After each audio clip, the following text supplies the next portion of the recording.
Somos Sura Investments, el asset manager con un sólido enfoque global y una activa presencia local. Nos especializamos en integrar asesoría experta y personalizada con oportunidades de inversión para personas, empresas e instituciones. Canalizamos oportunidades financieras acordes a las particularidades de cada región, con la asesoría experta como eje central de nuestra relación con el cliente.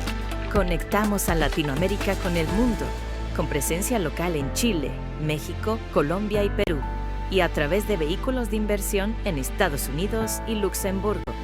Brindamos una gestión especializada de activos, gracias a nuestro equipo de expertos y a las alianzas con gestores globales de primer nivel, que potencian y diversifican nuestras estrategias financieras. Priorizamos la sostenibilidad financiera y el crecimiento a largo plazo, gestionando inversiones que integran criterios ASG para impulsar el desarrollo de la región y generar impacto positivo en los mercados donde estamos presentes. La suma de nuestro propio modelo de asesoría, una oferta de valor diferenciada y el vínculo cercano con nuestros clientes nos permite brindar soluciones de inversión alineadas con sus propósitos y objetivos financieros, acompañándolos en cada etapa para construir un futuro sostenible. Somos Sura Investments, soluciones globales, asesoría experta. Hola, muy buenos días para toda nuestra audiencia. Es para nosotros en Sura Investments un gusto que nos acompañen el día de hoy. Hoy con un webinar que traemos bien de bastante actualidad. Vamos a hablar hoy de gestión patrimonial en el 2026 y las claves para estructurar decisiones estratégicas ante la incertidumbre tributaria. El día de hoy tenemos dos grandes speakers. Hoy nos acompaña Mauricio Guzmán, quien es nuestro Head de Estrategia, Inversión y Selección de Fondos en Sura Investments. Mauricio lidera nuestro equipo regional encargado de la definición de todas las estrategias de todas las clases de activos, activos globales, locales, el posicionamiento estratégico, táctico, todo el seguimiento y análisis de indicadores macro y modelos de pronóstico que utilizan precisamente nuestros equipos de la gestión de activos. Y adicionalmente lidera todo el proceso de selección de fondos y gestoras que utilizan nuestros equipos de inversiones y de wealth management. Es profesional en finanzas y relaciones internacionales de la Universidad del Externado de Colombia, cuenta con un MBA de la Universidad de los Andes, es CFA y CAIA, digamos dos grandes certificaciones que tenemos a nivel de inversiones a nivel mundial. También nos acompaña Andrés Durán, que es el fundador de Durán Wealth, es nuestro asesor externo, digamos, de temas, todo lo que son temas tributarios. Él siempre nos acompaña en la definición de nuestras estrategias y es nuestro invitado experto, ¿cierto? Andrés es el fundador, como les decía, de Durán Wealth, es abogado experto en gestión de patrimonios con maestría en Derecho Tributario Internacional. Entonces, sin más, creo que es un tema de bastante actualidad, volatilidad particularmente hoy no está significando solamente volatilidad a nivel de mercados de capitales, sino también hoy por hoy en temas tributarios.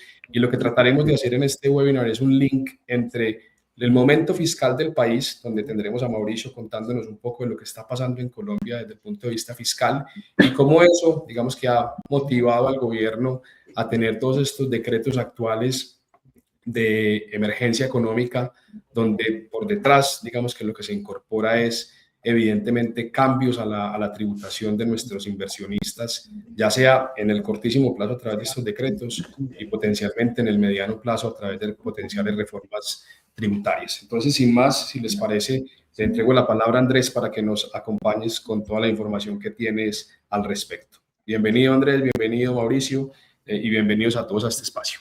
Jorge, un placer saludarte, un gusto estar contigo, Mauricio igualmente, y a toda la audiencia que tenemos el día de hoy. Muchas gracias por conectarse con nosotros. El propósito de este tipo de espacios es seguir ahondando en la información y educación, que yo llamo educación patrimonial, en que comencemos a entender cada vez mejor cómo podemos organizar nuestro patrimonio con el propósito de tener mayor bienestar para nosotros y para nuestras familias. ¿Desde qué punto de vista? Desde el punto de vista de organizar mejor y tomar mejores decisiones. Cada vez los procesos de inversión son importantísimos, la rentabilidad, importantísimos los temas financieros, pero también cómo organizamos ese patrimonio para que todo ande siempre de la mejor forma.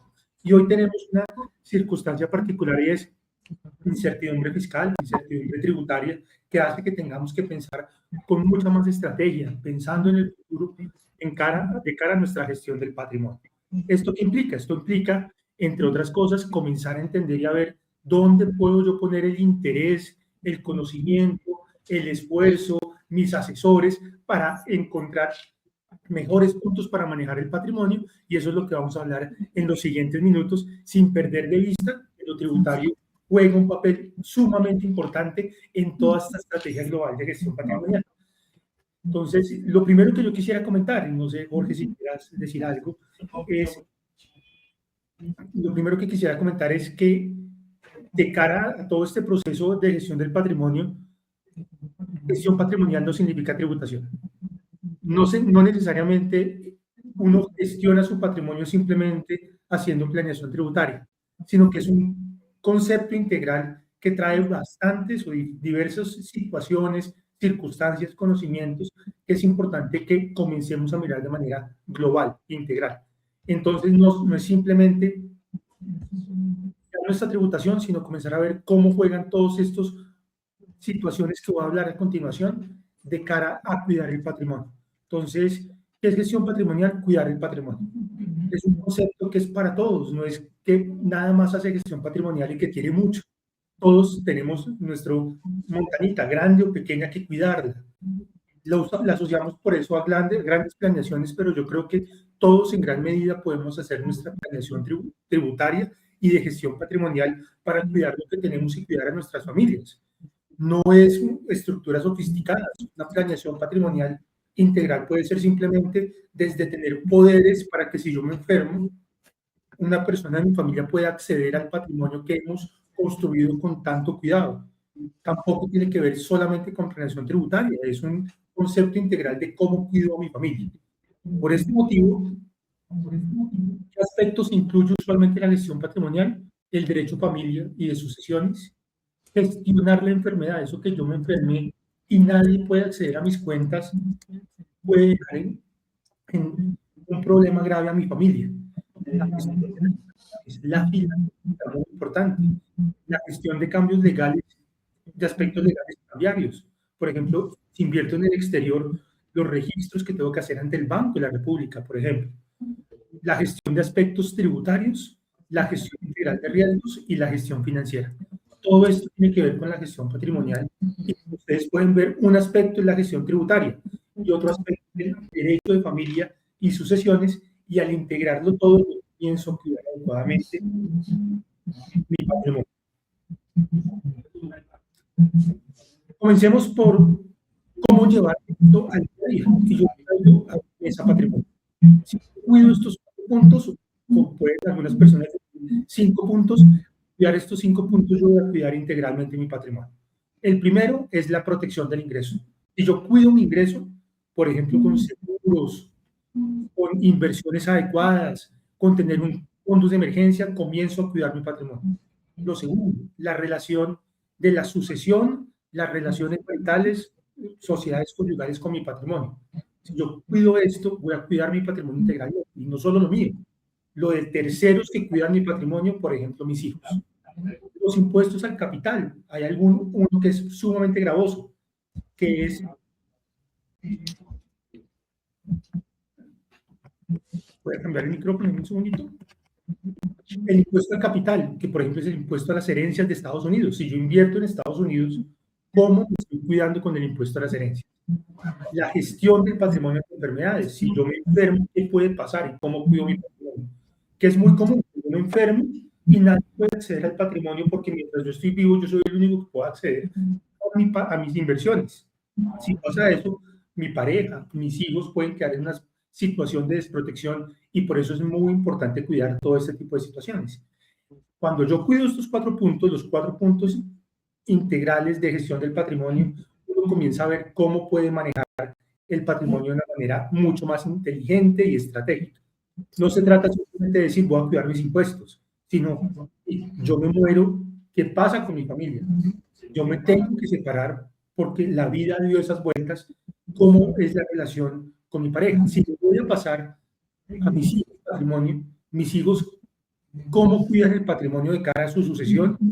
relación marital. Yo me llego a enfermar, ¿qué puede pasar? Ahí es la vida normal de las personas y cómo cuidamos nuestro patrimonio. Aquí pueden ver ustedes un mural que diseñamos hace algunos días, evidentemente con la ayuda de las herramientas que tenemos a disposición todos el día de hoy. Y en este mural podemos ver cómo todas las personas tenemos todo tipo de situaciones de gestión del patrimonio. Podemos ver a Schumacher con su enfermedad, Shakira con temas fiscales, podemos ver a las personas que tristemente han fallecido, incluso jóvenes como Diogo Jota, Kobe Bryant, sucesiones que pueden tener complejidad o no, como la de Maradona, divorcios o situaciones de divorcio, como pueden pasar con las personas que están abajo, que es el futbolista Hakimi y Jeff Bezos, entre otros. Entonces, la invitación a todos es a que cuidemos el patrimonio. ¿Con qué propósito? Para que no juguemos a ser invencibles, para que entendamos que la gestión patrimonial de verdad es blindar a nuestras familias y que todo pueda ser de una manera estratégica para que todo funcione. Dentro de esta gestión patrimonial hay un tema muy importante, que es lo fiscal. Pero eso fiscal no va solo, sino que va de la mano con lo que les acabo de comentar. Y dentro de este contexto fiscal es muy importante entender, bueno, hacia dónde estamos yendo. ¿Dónde están las tendencias tributarias? ¿Por qué? Porque es que estamos en un permanente cambio tributario. En los últimos años hemos tenido una reforma tributaria en el año 2022 y hemos tenido proyectos de reforma tributaria en 2024 y en 2025. Los proyectos de reforma tributaria que se presentaron al Congreso no fueron exitosos, no salió una ley, salió una reforma. Sin embargo, traían todo tipo de propuestas de cambio en esta reforma. ¿Y qué podemos esperar en el futuro? Que un nuevo gobierno y en este año tengamos una nueva propuesta de reforma tributaria y los próximos años, de acuerdo con las necesidades del gobierno, que seguramente Mauricio nos va a explicar más sobre este tema, que tengamos más y más cambios tributarios permanentemente. Entonces, aquí hay un tema muy interesante y es cómo logramos de la mejor manera entender hacia dónde va la tributación para que podamos tomar decisiones en el corto y en el largo plazo. Entonces, primero, ¿cuál es la primera necesidad o lo que vemos? Andrés, qué pena, te interrumpo un segundo, pero la audiencia nos está pidiendo que tenemos un poco de eco en el streaming. Entonces, si de pronto nos puedes ayudar con una verificación de tu micrófono, por favor. Voy a probar de nuevo el otro micrófono a ver si de pronto funciona mejor.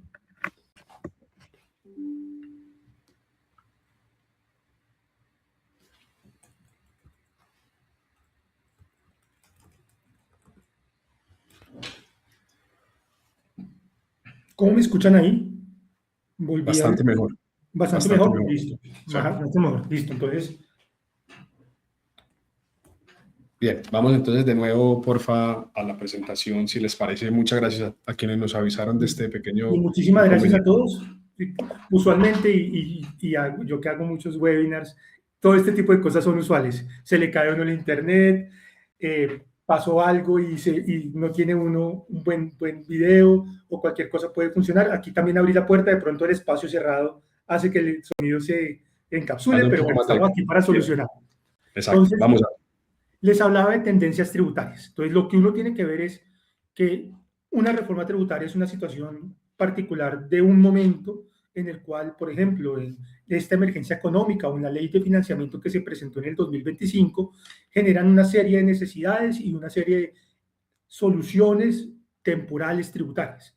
Pero, ¿hacia dónde va nuestra tendencia tributaria nacional y global? En personas naturales, ¿qué es lo que estamos viendo de una manera estratégica que está pasando para que podamos pensar en esto, en la estrategia de largo plazo, en nuestro negocio y en nuestro patrimonio? Lo primero es que los gobiernos están haciendo una búsqueda creciente de mayor progresividad en el sistema tributario.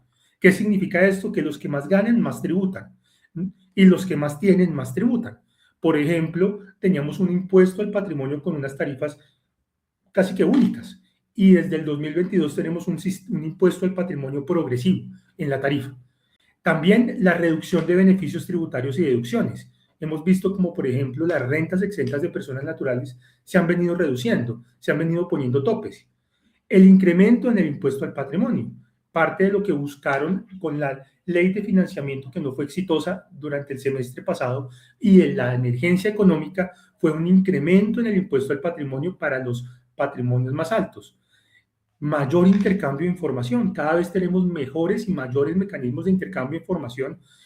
Han entrado mecanismos como por ejemplo el de criptoactivos, también hay mayores y se están lanzando a nivel internacional en la OCDE mecanismos para intercambio de información en inmuebles, en propiedad raíz, para que si hay una persona que es residente de un país y tiene inmuebles en otro, pueda haber intercambio de información sobre esa tenencia de ese tipo de activos.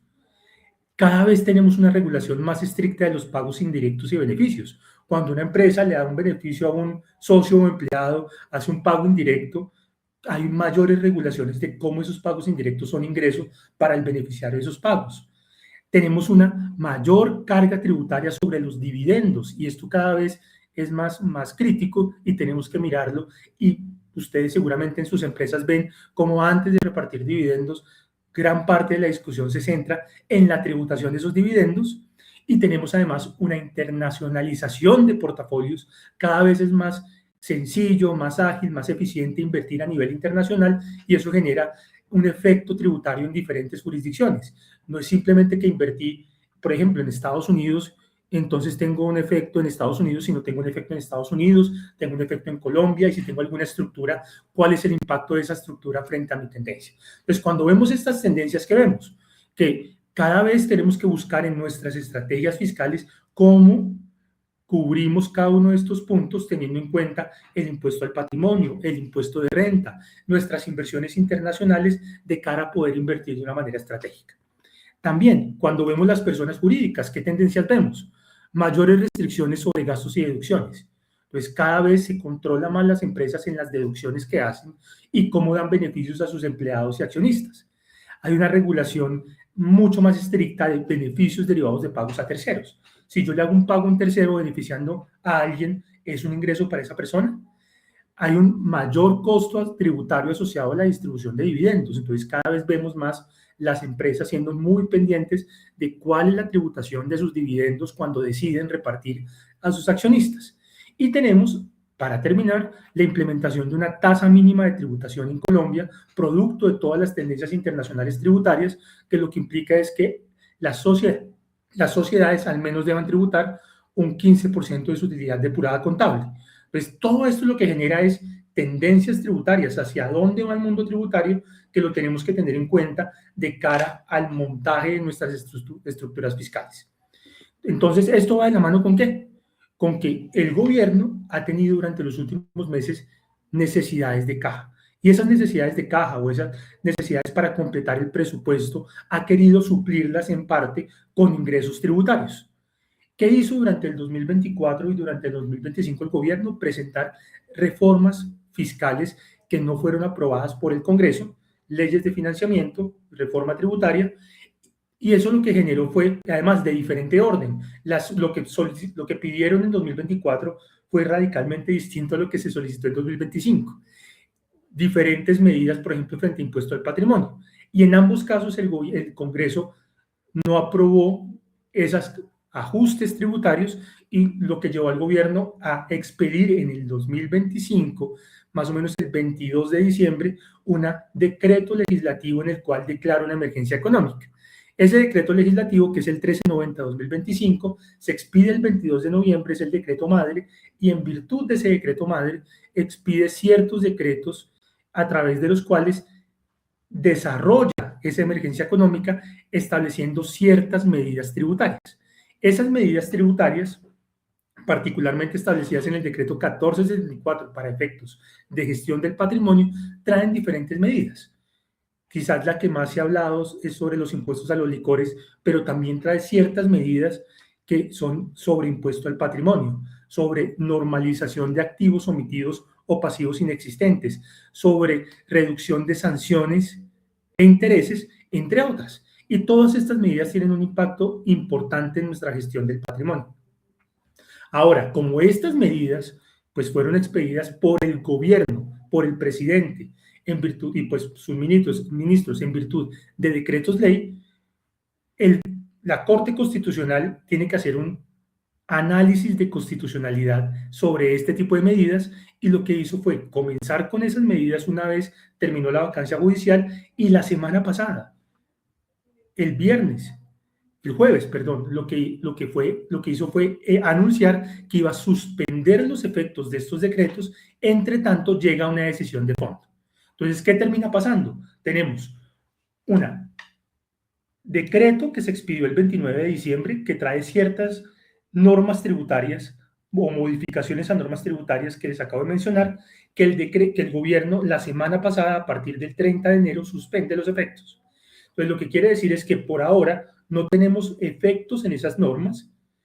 Se han presentado algunos efectos que toca mirar con lupa qué termina pasando con ellos de cara al futuro, pero mientras la Corte Constitucional no define de forma si la emergencia es constitucional o no, esos efectos no se van a presentar. Entonces, lo que termina pasando es que tenemos un decreto en el cual se establece una emergencia que todavía pues no va a entrar a regir, no va a dar sus efectos hasta que la Corte Constitucional no diga si es constitucional o no. Entonces, lo que estamos en este momento es en este momento de incertidumbre. ¿Y ahora qué va a pasar? Dependerá de lo que la Corte Constitucional diga, si es constitucional o no. En la siguiente diapositiva, que aquí la vemos cuáles son esos cambios importantes para la gestión patrimonial que proponía, que traía, que nos regía la emergencia económica. Esos cambios estaban, en mi opinión, para gestión del patrimonio en 3 efectos. El primero, en cambios en el impuesto al patrimonio. Segundo, normalización. Y 3, en beneficios en sanciones e intereses. Es importante mencionar que el impuesto al patrimonio no es que sea nuevo, no es que si suspenden la emergencia económica o declaran inconstitucional la emergencia económica, nos quedamos sin impuesto al patrimonio. Lo que tenemos es un impuesto al patrimonio que está vigente desde el 2022, y lo que hace esta emergencia económica es poner una especie, ¿cómo decirlo?, de parche, y decir, con la emergencia económica para 2026, las tarifas y la base gravable y el hecho generador va a ser más bajito. Ya vamos a ver un poquito sobre esto. De lo que depende la constitucionalidad o no de la emergencia económica no es que el impuesto al patrimonio exista, sino de qué impuesto al patrimonio tenemos que pagar. Entonces, el impuesto al patrimonio sigue existiendo, lo que no sabemos es qué se tiene que pagar. Otra regla, normalización. Estaba una nueva ventana de normalización de activos omitivos o pasivos inexistentes a 1 de enero del 2026, que tenemos que esperar qué termina pasando con ella, y que lo que consistía era que si yo tenía un activo omitido, podía pagar un 19% de ese activo omitido, y con eso que terminaba pasando, regularizaba mi situación tributaria.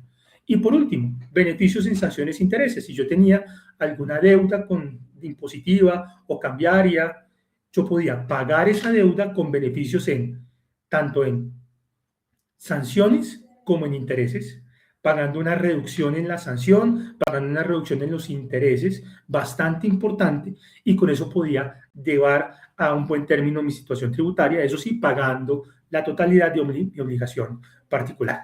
Entonces, ¿qué termina pasando? Lo que termina pasando es estas medidas que se adoptan con el decreto 1474 a finales del año están en este momento en suspenso desde el día en el cual la Corte Constitucional lo definió así, que es el 30 de enero.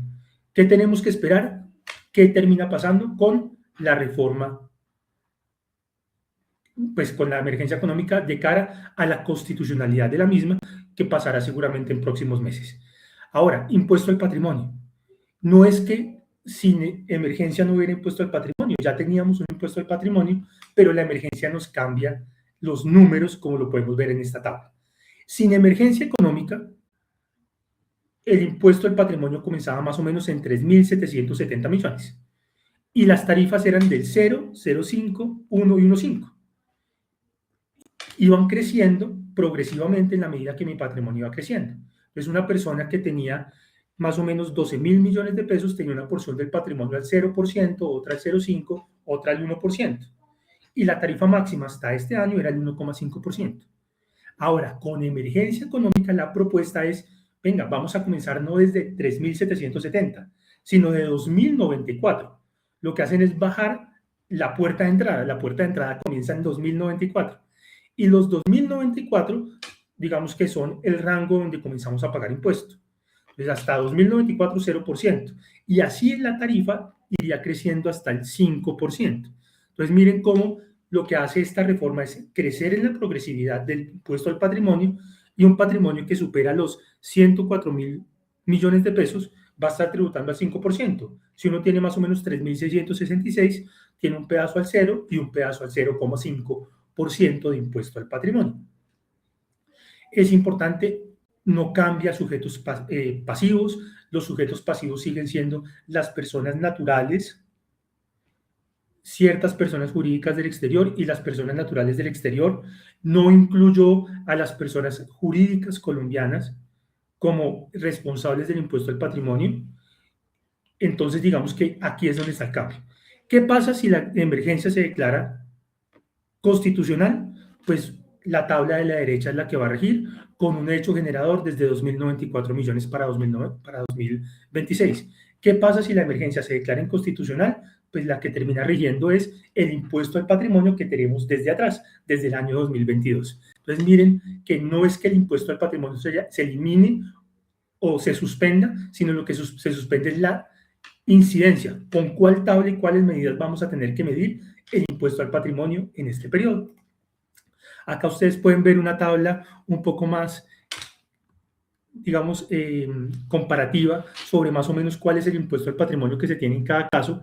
Dependerá del patrimonio que tiene cada persona, pero ustedes pueden ver cómo, dependiendo de la persona, el impuesto al patrimonio se puede doblar. Entonces, por ejemplo, si ustedes tienen un patrimonio del orden de los 5.000 millones, el impuesto al patrimonio que se pagó el año pasado está por el orden de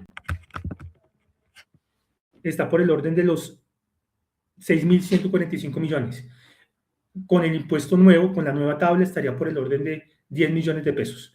Si ustedes tienen 10.000 millones de pesos, el impuesto más o menos serían 636 con la tarifa anterior, y ahora quedaría más o menos en 2.200, en 1.200 millones. Aquí hay un error en ese número, 1.200 millones. Y así iría incrementando el impuesto al patrimonio de una manera importante en la medida que va creciendo o que vamos cambiando la tabla. Entonces, ¿qué es lo que tenemos que tener en cuenta? No es que el impuesto al patrimonio se haya eliminado, sino lo que tenemos que ver es con qué tabla nos van a medir de acuerdo a lo que determine la Corte Constitucional. Entonces, es el efecto. Esperar qué puede pasar. Entonces, ¿qué puede pasar? En lo que puede pasar podemos ver que haya declaratoria de inconstitucionalidad. La pregunta va a ser ¿desde qué fecha?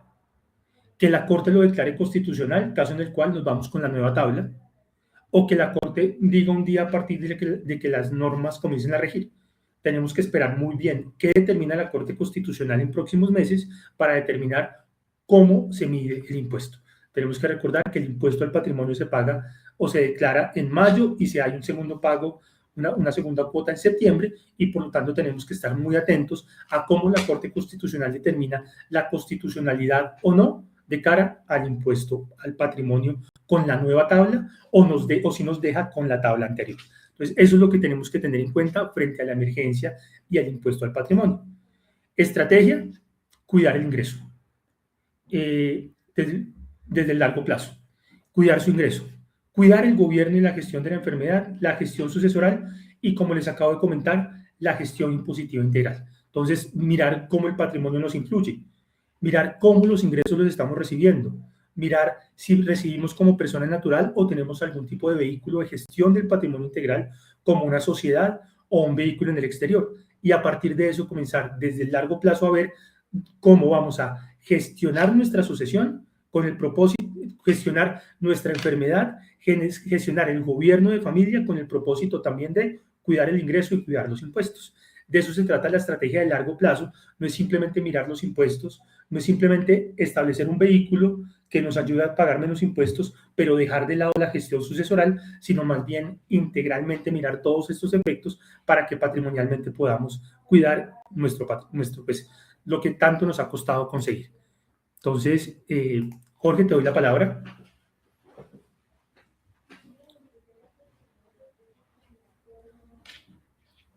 Hola Andrés, ¿cómo estás? Muchas gracias por tu presentación. Creo que supremamente importante. Yo creo que estar hablando hoy de lo que nos traen estos decretos y de cómo posicionar nuestro portafolio, nuestro patrimonio para que evidentemente estos impactos sean lo menor posible, pues yo creo que hace parte como de esta estrategia de asesoría y de gestión patrimonial. Yo creo que podríamos levantar la presentación sobre el contacto que tú tienes, Andrés, acá, el código QR, para que la gente pueda quedar con tus contactos y con tu información para alguien que quiera profundizar al respecto digamos, de tus datos y de tu información al respecto de la gestión patrimonial desde el punto de vista de impuestos. Listo. Ahora yo pasaría, digamos, vamos a tratar de entregarle en este momento la palabra a Mauricio Guzmán, quien lo que nos va a hacer es un link entre estas necesidades de ingresos de la nación, dado, digamos, estas momento fiscal del país, ¿cierto? Estos gastos que hemos visto, este deterioro que hemos visto digamos que en las cifras del país desde el punto de vista del gasto y de lo fiscal. Entonces, Mauricio, si quieres, te entrego la palabra y nos acompañas con un poco de perspectivas económicas para el 2026. Jorge, muchas gracias Andrés y a todos los que nos escuchan el día de hoy. Entonces, después de esto que nos contaba Andrés acerca de lo que está ocurriendo con políticas tributarias del gobierno y lo que esto significa en términos de gestión patrimonial, en esta parte de la presentación la idea es que nos ubiquemos en esto en dónde está ocurriendo, en qué contexto del país y un poco partamos del contexto del mundo en el que todo esto está pasando. Lo primero, el primer mensaje que tenemos ahí arriba es, estamos en un momento de fortaleza económica global. El mundo está creciendo bien. El Fondo Monetario Internacional acaba de publicar sus revisiones a las proyecciones económicas para todo el mundo y elevó con respecto a su última proyección de 3 meses atrás, elevó la expectativa de crecimiento en 20 puntos básicos, en 0.2, y esto de forma transversal, tanto en mercados desarrollados como en países emergentes. Lo que está viéndose es una aceleración económica en el 2026. Esto de la mano de estímulos fiscales, todo lo que nos comentaba Andrés, y ahorita hablaremos en detalle en Colombia, que es una tendencia de mayor gasto público, de expansión fiscal, está ocurriendo no solo en Colombia, sino que en los principales países del mundo, comenzando por Estados Unidos, vamos a tener un 2026 con más gasto, más estímulo fiscal, tanto a las empresas como a los hogares. Esto se extiende a Alemania, Japón, China. Los principales países del mundo están pensando en gastar más y así estimular las economías. Adicional a esto, la política monetaria, o sea, las tasas de interés, están en terreno relativamente expansivo, han bajado bastante. Colombia quizás es un caso particular en este contexto, pero a nivel mundial y también a nivel latinoamericano, con respecto a las tasas que tuvimos 2 o 1 año atrás, hoy en día tenemos tasas de interés relativamente bastante más bajas y con la posibilidad de que en varios países, sobre todo en Estados Unidos, tengamos recortes adicionales y esto dinamiza el consumo, dinamiza la inversión y contribuye a la expectativa de un mejor crecimiento económico. Adicionalmente, en Estados Unidos, el mercado laboral se está estabilizando, el consumidor está bastante bien y esto lo que genera es un buen entorno para los activos de riesgo. Nosotros ya llevamos más de 1 año con esta visión, la mantenemos comenzando el 2026 y tenemos un entorno donde los activos de riesgo, o sea, las acciones, deberían tener un mejor retorno en relación con los activos más seguros o de protección, porque este mejor crecimiento económico se viene trasladando en mejores resultados de las compañías, están generando cada vez más utilidades y esto se da además a la vez con un boom de inversiones, de CAPEX, de inversiones en activos fijos, un resurgimiento industrial, que es todo lo que ha querido impulsar el gobierno del presidente Trump. Efectivamente está ocurriendo y se ve no solo en Estados Unidos, sino en múltiples países del mundo, como cada vez más los países están invirtiendo en infraestructura, en proyectos de energía, en proyectos industriales y, muy importante, en tecnología, particularmente en inteligencia artificial, que es un viento de cola para el crecimiento económico que continúa en el 2026. Entonces, un entorno global bastante positivo. Ahora, ¿qué pasa en Colombia? En Colombia el crecimiento también va a cerrar el 2025 en unos niveles positivos. Estamos esperando que conozcamos un crecimiento del año completo en torno al 2,6%. Para el 2026 se podría mantener, de hecho, acelerar un poco quizás al 2,7%. Entonces, expectativas de crecimiento al menos para estos 2 años relativamente estables, pero con desbalance. Con desbalances en la medida que buena parte de este crecimiento ha venido explicado de mayor gasto público.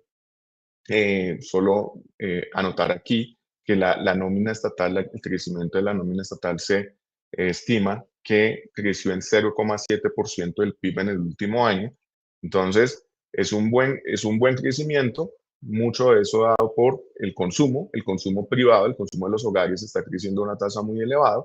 No solo es gasto público, hay que decirlo, hay otros factores que han contribuido. Por ejemplo, el hecho de que la inflación haya bajado, al menos en 2025 bajó bastante, eso mejora el poder adquisitivo de los hogares, el desempleo está en niveles bajos, las remesas tocaron un máximo histórico, estamos en medio de una bonanza cafetera, el turismo tuvo un muy buen año también.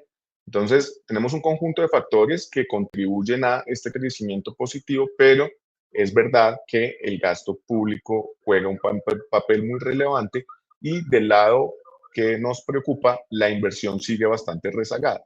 Y la inversión es la que explica el crecimiento a largo plazo, porque crecer gastando digamos, genera un impacto que es real y lo estamos viviendo 2025, 2026, pero no es sostenible en la medida que no invirtamos en aumentar la capacidad productiva, y esto se hace a través de inversiones en infraestructura, en energía, en activos fijos, activos productivos, y ese componente de la economía sigue bastante deprimido. Entonces, en esa línea es que nosotros vemos un crecimiento relativamente desbalanceado, aunque positivo, pero que además ahora se le sumó el factor muy relevante de riesgo inflacionario, el impacto del salario mínimo, del incremento desmesurado de en torno al 20, casi 24% del salario mínimo que anunció el gobierno, automáticamente o inmediatamente generó un aumento en las expectativas inflacionarias. Para el 2026 pasó del 4,6% al 6,4%, para el 2027 del 3,8 al 4,8. Eso significa que si esperábamos que ya para el 2027 pudiéramos finalmente, después de 7 años, volver a unos niveles de inflación dentro de la meta que tiene el Banco de la República, que es ubicarla entre el 2 y el 4%, pues esto se pospone ahora 2 años más gracias al impacto del salario mínimo. Vemos acá entonces que la política monetaria tiene que reaccionar para anclar esas expectativas. Ese es el rol que juega el Banco de la República, es utilizar la política monetaria para estabilizar los precios. Y con un desanclaje tan fuerte como el que se dio, que acabo de mencionar, en las expectativas inflacionarias, pues el Banco de la República, vimos la semana pasada cómo aumentó sus tasas de interés en 100 puntos básicos, y esperamos que la aumente en otros 100 a 150 puntos en lo que queda del año. Entonces vamos a tener un entorno 2026 definitivamente con más inflación, con mayores tasas de interés, y esto en el contexto que ya nos mencionaba Andrés, que digamos, es el eje de toda esta conversación, de un riesgo fiscal muy elevado. Para ponerlo en perspectiva, el déficit fiscal para este año se estima que cerrará en torno al 7% del PIB. Eso es el nivel más alto desde la pandemia. Ese es el déficit total. El déficit primario, que solo cuenta ingresos y gastos del gobierno, va a estar en torno al 3%, que también es el más alto desde la pandemia. El segundo dato, el 7%, incluye el costo de la deuda. Entonces, en las dos métricas tenemos unas presiones de gasto bien importantes, explicadas en buena medida por este gasto público, este aumento en el gasto público que mencionamos, aumento en la nómina estatal, que se ha tratado de mitigar con varias operaciones de manejo de deuda que han generado mucho ruido, interés en el mercado. Durante el año pasado y continúa este año, se ha emitido una cantidad de deuda muy importante en dólares, en francos suizos, en euros, solo en enero se hizo una emisión récord por 5 billones de dólares, que todos estos flujos de dólares han venido entrando y son una de las explicaciones de por qué el dólar ha bajado como ha bajado en nuestro país. Tenemos un año, además, en Colombia lleno de incertidumbre política y en políticas. Política, por supuesto, asociada a las elecciones presidenciales y de Congreso, que vamos a tener en marzo Congreso, mayo primera vuelta de elecciones presidenciales todavía con bastante incertidumbre, pero también en cuanto a las políticas, comenzando con una política que ya venimos hablando de emergencia económica, pero también otras muy relevantes como la reforma pensional, de la salud y el decreto que se está revisando para exigir que las AFP, los fondos de pensiones, repatrien buena parte de sus activos en moneda extranjera a pesos. En medio de todo esto, de este panorama, uno pensaría quizás que es un momento de tener demasiada precaución en los activos en Colombia, pero la realidad es que las acciones han tenido un desempeño bastante positivo que nosotros creemos que puede continuar porque las valoraciones con respecto al resto del mundo siguen siendo relativamente bajas. Las compañías sí están mejorando sus utilidades, al menos durante este año.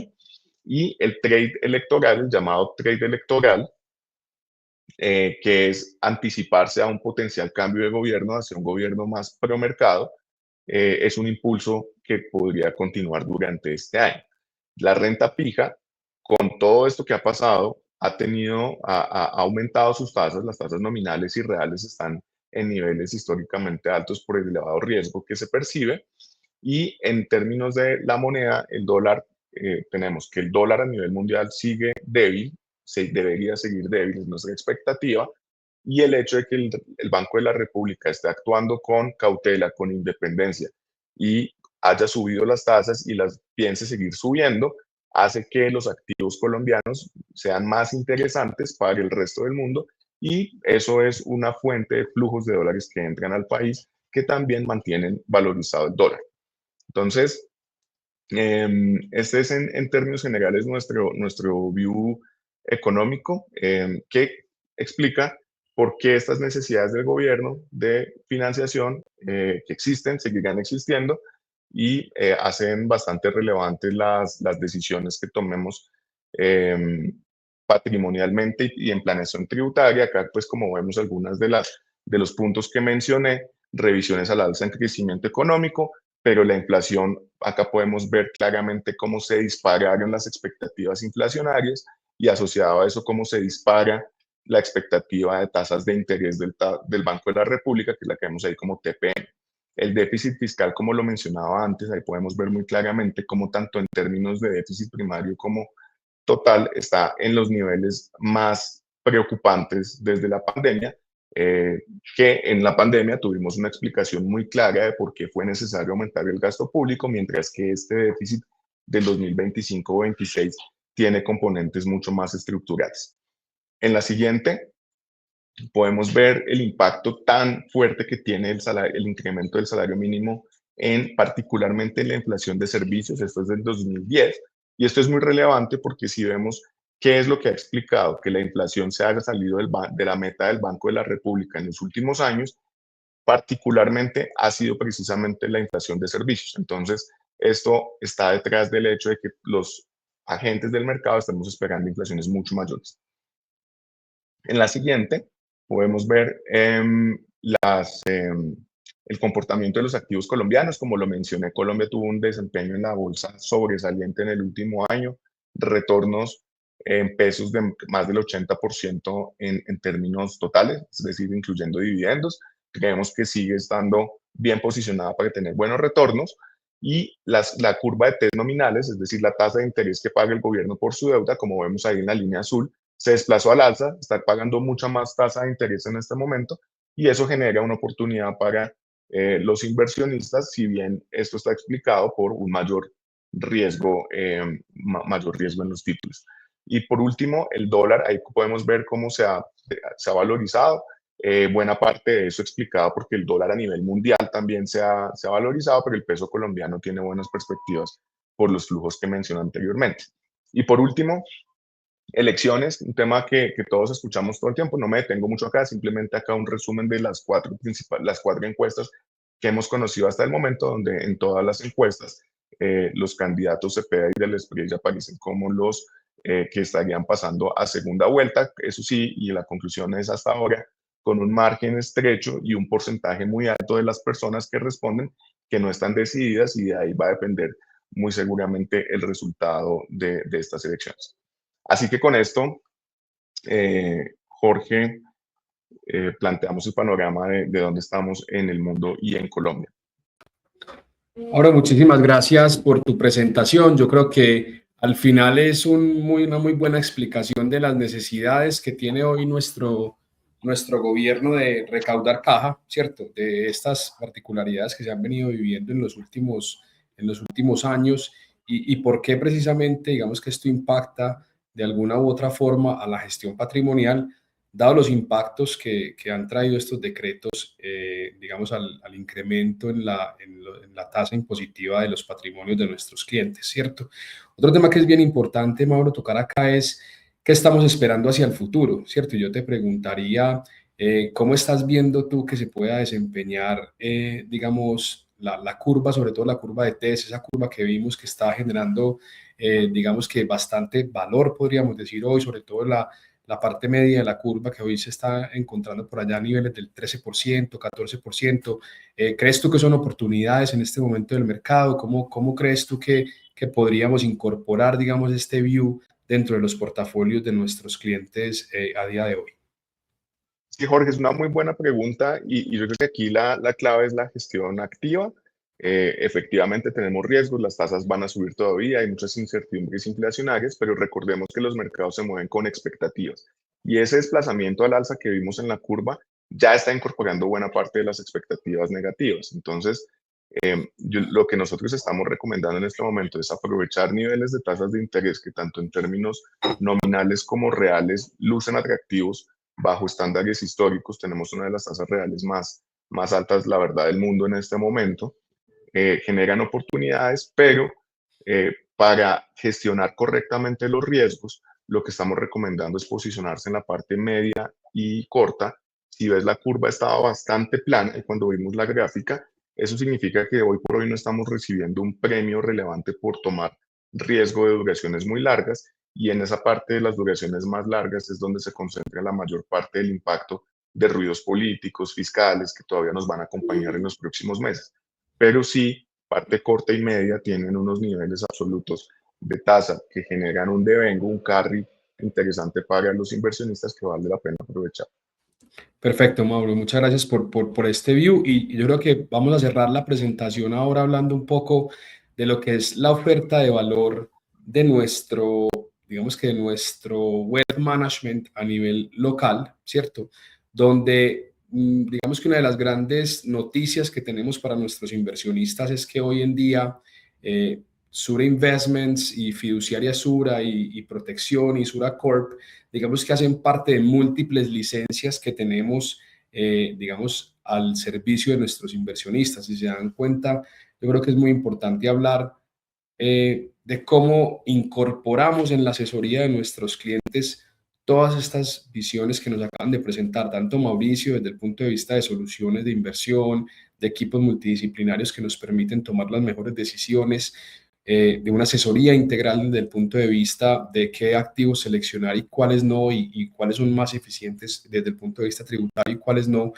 Digamos que conjugando eso con la asesoría que nos prestaba Andrés al principio sobre, oye, ¿qué hacemos para cuando le vamos a trasladar nuestra riqueza a nuestros herederos? ¿Qué hacemos en un evento de sucesoral? ¿Qué hacemos en un evento donde tenemos que, digamos que, nacionalizar algunos recursos buscando alguna eficiencia tributaria con base en lo que nos traen algunos de estos decretos, si se llegaran a aprobar? ¿Cómo podemos, digamos, que tener la consolidación patrimonial dentro de una misma estructura como podría ser Sura Investments?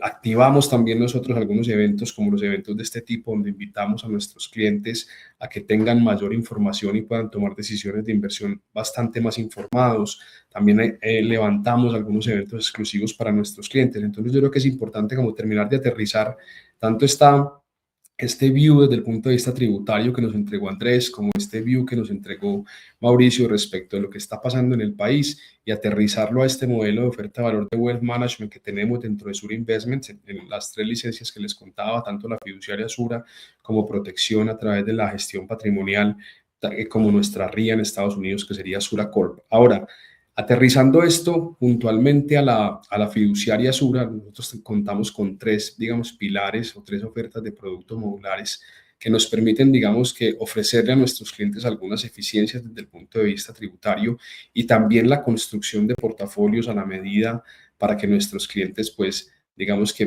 puedan incorporar sus necesidades de acumulación y desacumulación dentro de sus portafolios. Ahora, las 3, digamos, ofertas de producto que tenemos son fondos de inversión colectiva alternativos, donde hemos incorporado sobre todo el activo de deuda privada, que es un activo que hoy viene creciendo, digamos, a nivel mundial a unos ratios bien importantes, casi el 25% del CAGR en los últimos 5 años, un activo que cada vez está más presente en nuestro mercado colombiano y es un activo que nos ha permitido, digamos, que generarle algunos excesos de retorno a nuestros inversionistas. También tenemos fondos de inversión colectiva de activos tradicionales, estos fondos money market que nos permiten rentabilizar un poco más nuestros recursos del día a día y también algunos fondos de renta fija que nos permiten, digamos, que tener exposición precisamente a esa parte de la curva que nos decía Mauricio, que es la curva media, donde potencialmente hoy estamos viendo un poco más de valor. Ahora, este par de fondos, esta par digamos, de productos que son los fondos de inversión colectiva, tanto alternativos como tradicionales, tienen ese atributo tributario que nos permite, digamos, diferir de cierta forma el impuesto, dado que al ser unos fondos acumulativos y que no entregan rendimientos trimestrales o semestrales o mensuales, digamos que no tienen ese accidente tributario de la generación de ingresos al portafolio. Lo que se da es una valorización y digamos que nos podemos apalancar en lo que potencialmente es el diferimiento, dado que las valorizaciones no generan tributo per se, versus que cuando compramos un CDT que potencialmente nos entregan mensual o trimestralmente los ingresos, esos ingresos que se generan ahí sí son, digamos, sujetos de retención en la fuente y luego de pago de renta al final del ejercicio tributario. Y otro, digamos que atributo que tiene esta oferta de productos que tenemos es a través de las fiducias de inversión, siempre con un monto mínimo de 5.000 millones hacia arriba, pues traerle a nuestros clientes ese sesgo institucional con el que nosotros construimos portafolios para grandes clientes institucionales. Ahí hablo de grandes aseguradoras a nivel mundial, grandes fondos de pensiones privados, particularmente en México, traer toda esa disciplina y todo ese modelo de construcción de portafolios a la medida de nuestros clientes en Colombia, y es lo que, digamos que lo que estamos hoy entregándole a nuestros clientes de gestión patrimonial arriba, como les decía, de 5.000 millones de pesos. Vamos a tener un par de preguntas que nos han hecho sobre la presentación. En el chat, digamos que pueden incluir las preguntas que quieran. Nosotros las vamos a ir recibiendo acá para estos últimos 5 minutos. Por acá, Andrés, nos están haciendo una pregunta sobre precisamente esa cifra que corregiste en la presentación sobre el impuesto al patrimonio de 10.000 millones, que se pagaban 2.000 millones, y nos puede dar un poco de claridad al respecto sobre ese cálculo que presentamos. Claro que sí. ¿Me pueden, por favor, ayudar a subir a la imagen la tabla que acabo de poner? Listo, perfecto. Aquí en esta tabla podemos verlo. De pronto en la transcripción, al momento de transcribirla, quedó algún dato mal. Lo primero que uno tiene que tener en cuenta es que la tabla del impuesto al patrimonio es progresiva. No significa que si yo tengo 5.000, voy a la tarifa de 5.000 todo mi patrimonio, sino que dependiendo de los diferentes tramos, mi patrimonio va cada pedacito tributando a la tarifa que corresponde en ese tramo. Más o menos si una persona tuviera un patrimonio líquido, que es la segunda pregunta que nos hicieron, de 2.000 millones, o sea, quitándole el patrimonio, los activos menos el pasivo que yo tenga, 2.000 millones, con el impuesto que teníamos hasta hoy, más o menos, pues tenemos una no sujeción al impuesto, sería 0 pesos de pago de impuesto, no sería sujeto al impuesto. Pero con el impuesto nuevo tampoco, porque comenzamos en 2094. Ahora, si tenemos 3.500, con el impuesto anterior no tenemos, con el impuesto de la emergencia sí. y el impuesto del patrimonio sería más o menos 7 millones. Si tuviéramos 5.000 millones, pasamos de 6.145 a 21.000. Y así va creciendo nuestra incidencia en impuesto al patrimonio entre el impuesto con lo que establece la ley del 2022 y lo que establecería el decreto 1474. Si ustedes ven 50.000 millones, pasamos de 636 a 1.282 millones. Y esa es más o menos la forma como se incrementaría el impuesto al patrimonio dependiendo de la norma que nos llegue a aplicar. Entonces, lo que estamos hoy a la espera es, cuando llegue mayo, ¿cuál norma aplica? ¿Aplica la previa, la del 2022, o el parche incluido de la norma de diciembre de 2025? Entonces, eso es lo que tenemos que tener en cuenta. También recordemos, es sobre patrimonio líquido, es tarifa progresiva y adicionalmente la foto ya se tomó el 1 de enero del año 2026. Entonces, lo que tenemos que hacer es saber que ya es el patrimonio que teníamos el 1 de enero y es muy importante que se revisen los costos, los valores patrimoniales de cada activo, revisar las tasas de cambio, las TRMs, si invertimos en el exterior, revisar la incidencia en diferentes productos financieros, teniendo en cuenta pues, que en mayo vamos a tener una nueva declaración y pago del impuesto al patrimonio. Perfecto, Andrés, muchas gracias por tu explicación, creo que queda bastante claro. Yo lo último que haría sería agradecerles bastante a ti, Andrés, a ti, Mauricio, por este gran webinar. Yo creo que también agradecerle a toda nuestra audiencia que estuvo conectada durante esta hora. Como vieron, digamos que en Fiduciaria Sura y en Sura Investments, pues tenemos también soluciones para acompañarlos en este diseño de gestión patrimonial. Y por último, de nuevo agradecerle a todo el equipo que nos ayudó con la transmisión. Espero que todos tengan un feliz día y muchas gracias por su participación. Gracias a todos. Un feliz día, Mauricio. Gracias, Jorge. Muchísimas Gracias, gracias. Andrés. Hasta luego. Chao, chao. Chao.